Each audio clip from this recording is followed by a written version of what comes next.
harem of the Sultan. We are talking about days we were crowns in it. Then the feet trampled us. It is the sunnah of the most gracious in the life of embassies coming from the farthest corners of the earth, from the kings of Europe, India, and Africa. And I saw the non-stop construction and urban development from mosques, schools, aqueducts, and caravanserais until it was said that my father built more in Egypt than all the sultans who preceded him. In the midst of this golden age, I too reached the pinnacle of my status as the Sultan's daughter. The culmination of the status was my marriage to the Emir Malik Timur al-Hijazi.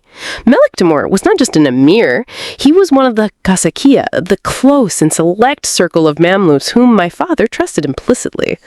This marriage was the highest honor the Sultan could bestow upon one of his emirs. And through this marriage, I acquired the title by which I was known throughout my life, al-Hijaziya. My husband, Malik Timur, was a different man from the usual mold of Mamluk emirs. In a world dominated by military ambition and a thirst for power, he was a man who leaned towards a life of leisure, music, and recreation. He was a lover of the arts, gentle in nature, finding his happiness in a pleasant gathering or an outing in a garden, not on a battlefield or in a court or of conspiracy. In his company, I found a refuge from the cruelty of the politics that enveloped the citadel. His tenderness and gentleness were an oasis of peace in the desert of men's ambitions. I loved this peaceful nature in him, but having learned the lessons of power from my father, I also saw in it a harbinger of danger.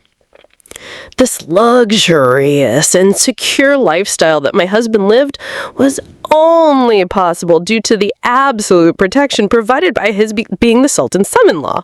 His stability was derived entirely from my father's power and prestige. He did not seek to build his own power base, nor did he acquire the toughness and grit necessary to survive in the jungle of Mamluk politics. He lived in the shadow of the lion and never considered what would happen if the lion died. Even in this golden age, injuries never ceased. I saw the constant rivalries between the great emirs for influence and prestige. I saw how my father used marriage as a political tool to ensure loyalties and tie the emir's to him and his family. The best example of this is what happened to the daughter of the Emir Bakhtimur el-Saki, one of the most powerful emirs who married one after another of my brothers. Anuk, then Abu Bakr, then al-Salid Ismail, then al-Kam el-Shaban. Women in our world were valuable pieces on the chessboard of power. And my marriage to Malik Timur was no exception. It was a marriage that combined personal affection with political interest, but it was also a bond to the fate of a man whose kindness and calmness made him an easy target for all the lurking wolves of power. Chapter 4, Sunset, the Chaos of Succession. On the 20th of Dhul-Hijjah in the year 741 AH, or 1341 AD, the son of my father, Sultan Al-Malik Al-Nasir Muhammad, set, and with it, the sun of stability set on the lands of Egypt. His death was not just a personal tragedy that broke my heart, but a political earthquake that opened the gates of hell upon my family and the entire sultanate. My father left behind a great legacy, but he also left a huge void that none of his sons could fill. My real tragedy began with the start of that tragic series of rulers. The throne of Egypt, which my father had made a symbol of prestige and power, turned into a revolving chair on which my brothers sat one after another for short periods before being overthrown by the conspiracies of the great emirs who had regained their lost influence. They were all young or weak or preoccupied with leisure, mere tools in the hands of ambitious emirs like Kolkasun, Bashtak, and others who were waiting for the lion's death to pounce on his cubs. The years that followed my father's death were a continuous nightmare. I saw my brothers fall like autumn leaves in an absurd and painful scene that embodied the collapse of the House of Kaaoun. Table: the collapse of the House of Kaaoun after the death of Al-Nasir Muhammad, 1341 to 1361 AD. The table: the collapse of the House of Kaaoun after the death of Al-Nasir Muhammad, 1341 to 1361 AD. Sultan's name: son of Al-Nasir Muhammad, Al-Mansur Saif al-Din Abu Bakr. Reign: 1341. Fate: deposed and killed. Al-Ashraf Ala al-Din Kujuk, 1341 to 1342. Deposed and killed. Al-Nasir Shi'ab al-Din Ahmed, 1342. Deposed and killed in Al-Karak. Al-Sariq Ahmad al-Din Ismail, 1342 to 1345.